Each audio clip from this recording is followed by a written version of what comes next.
How's it going, everyone? The white YouTuber here.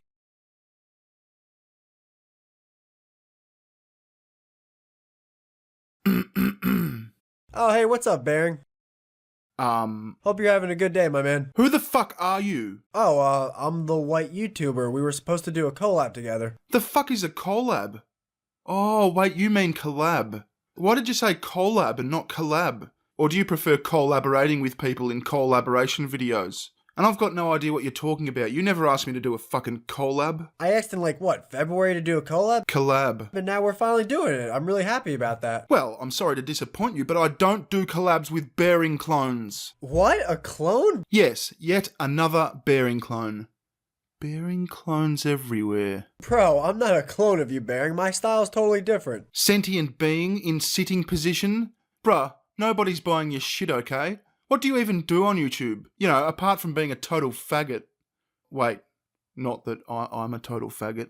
The total faggot thing is the only thing you don't copy me on. Well, what I do is I find idiotic things I see on the internet and I respond to them. I don't think you do that, right? Well, I'm responding to you right now.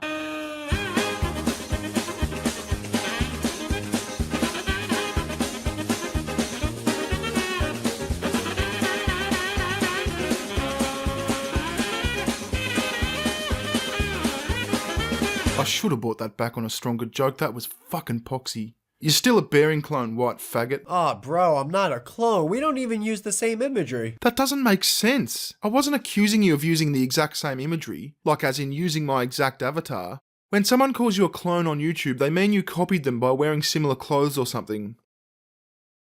Look, I can't be fucked. You're not going to understand this. Just forget I said anything. You're not a clone. Fucking hell. Huh, alrighty then. So now that we got that out of the way, are you ready to do this fucking collab together for once and for all? Collab.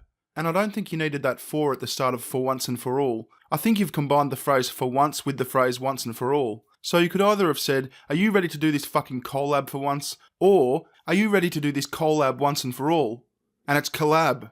And yes, I think I'm ready. Awesome. Time to hear white people talk shit about white people in poetry form. I'm not racist. Oh, well, good to fucking know. I have hashtag Black Lives Matter in my Instagram bio. I'm not racist. I love Indian culture. I'm wearing this bindi for Coachella. I'm not racist. Like, seriously, I have like 3 Latino friends. Wow, man, listen, if this poetry thing doesn't work out for you, stand-up comedy is going to be calling your name. You're a natural. Yeah, a natural dickhead. No, not strong enough. For fuck's sake, Baring, you used to be good at this. I'm not racist. We're women. We totally understand what it's like to feel oppressed. I'm not racist. Hey, he understands what it's like to be oppressed too, on account of the gayness. I'm not racist. Wait, are gays still oppressed these days? Things move so quickly recently, it's hard to keep up. Like, did you know that coloured people are now people of colour? And transvestites are genderqueers? Where are you really? No, but where are you really from? Are people really snapping their fucking fingers? Ah! That's a whole other level of harassment. To white people, from white people. The very second we were born, we were given a blank white canvas on which to paint with any color that we wanted. Then paint your face black before you go to school tomorrow. And send us the video. This we were given from our ancestors who had the privilege to choose our history. We were given the privilege to choose. To white people who say they deal with other hardships, Every human deals with hardship. You cannot compare disadvantages like straws. Whoa, did you hear what you just fucking said? to white people who say they deal with other hardships, Every human deals with hardship. You cannot compare disadvantages like straws. Everyone eventually goes through hard times. And people of all races, even white people, go through oppression. Yet there's a bunch of crazies who try to tell people that, oh no, white people never go through oppression. But like you just said, boys and girls, Every human deals with hardship. exactly, we all go through hard times. That's the first thing you said that I actually enjoyed. To the white people who say, I don't see color. even colorblind people can see black and white. Yeah, not very reliably. They could be looking at dark brown and light yellow. How the fuck would they know? Not seeing color is ignorant to the people who do not yet have the luxury to ignore their own race, Who have color contrast constantly shoved in their face, who have to paint between the lines of canvases already defaced by my white ancestors. White privilege is assuming racism ended when Obama got elected. Ooh, he said Obama. Ooh. There's a loop in the 13th Amendment. Neither slavery nor involuntary servitude Except as a punishment for crime. shall exist within the United States. Not realizing the darkness of slavery still permeates the lightness of this free society. Not realizing people of color make up 30% of the US population, but make up 60% of those that Incarceration, right. I find it's often useful to tackle problems like this with simplicity. I'd suggest starting with a simple question. The people in jail, did they commit crimes that warrant going to jail? Yeah, and I'm gonna guess now is a bad time to bring up the large disproportionate amount of men in prison than women in prison. I paint on a blank canvas.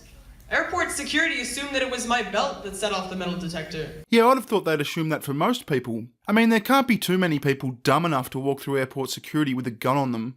You don't give other races too much credit, do you? The systemic racism I study in English class will always remain academic. when I am called on in class and do not know the answer, people think That white kid is dumb. it's never. White people are so dumb. White privilege is keeping your vision at eye level and thinking you see a post-racial society. White privilege is not having to look down. I don't have to look down. Well, who the fuck's gonna tie my shoes? And don't say someone of color, because I think that might be racist. It is feeling sick to the stomach that our whiteness is marginalizing entire races, yet knowing that this sickness is still a It blessing. is wanting to apologize for centuries of oppression brought on by my ancestors, but self-indulging in guilt over issues That do not belong to us. White privilege is this. It's standing on this stage. Speaking into this microphone. It is talking about racism as if all of our sins could be instantly absolved, As if we are above it all. So two white people From white people. Understand that not being racist doesn't make you a white ally. Ally, listen, lady, I don't want to be on your fucking team. I'm happy not being racist and keeping to myself. Complacency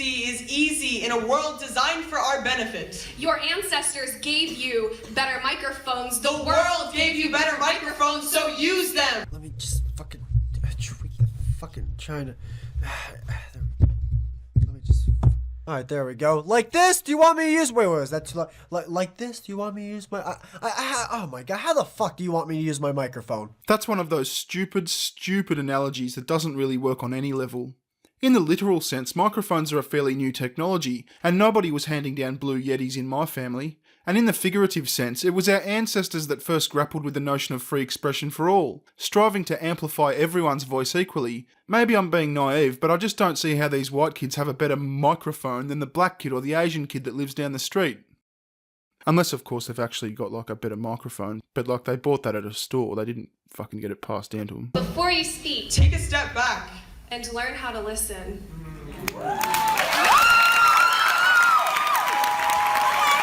Wow, that was one of the cringiest things I've seen so far this year. And I personally couldn't tell what was worse, their poetry or the people clapping, cheering, and snapping their fucking fingers. Oh yeah, the poetry was cringy as fuck, but I don't know, the finger clicking kind of caught on for me. Yeah, well, listen, Baron, I know I'm gonna sound like a dick rider, but hey, I have to tell you this. While I was laying on my back with severe back pain around a half a year ago, you were one of the channels that I listened to on the daily. And still to this day, you're one of my favorite channels here on YouTube. Not only that, bro, you were one of the inspirations for me starting my channel. And please don't think that this is going over my head at all. The fact that you actually let me do a collab with you, the fact that you actually let me be a part of something that you do that puts food on your plate, oh fuck, man. I really don't have words for it, but dude, like, I can just say thank you. That's all I can really think about is just to tell you thank you so fucking much.